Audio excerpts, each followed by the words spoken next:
seu nome era Jesus de Nazaré. Sua fama se espalhou e todos vinham ver o fenômeno do jovem pregador, que tinha tanto amor.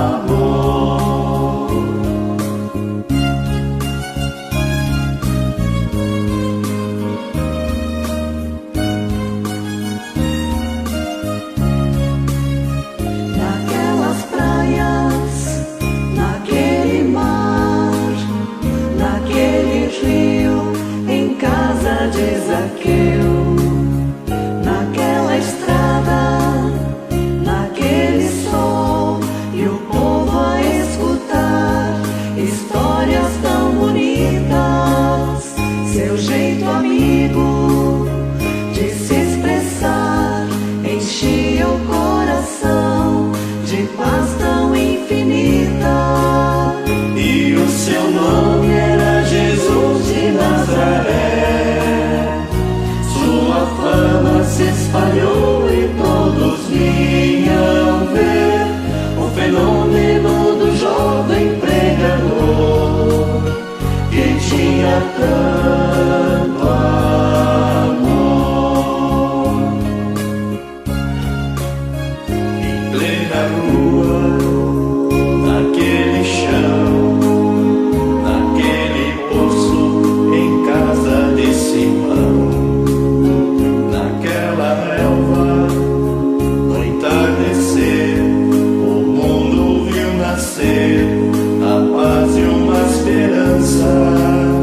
Seu jeito puro de perdoar fazia o coração voltar a ser criança.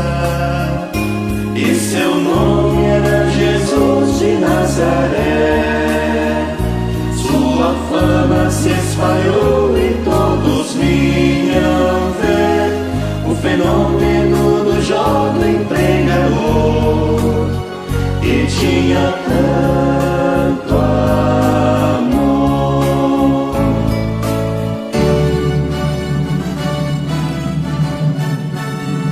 Um certo dia, ao tribunal, alguém levou o jovem galileu. Ninguém sabia qual foi o mal e o crime que ele fez, quais foram seus pecados. Seu jeito honesto de denunciar mexeu na posição de alguns privilegiados e mataram a Jesus de Nazaré. E no meio de ladrões puseram sua cruz.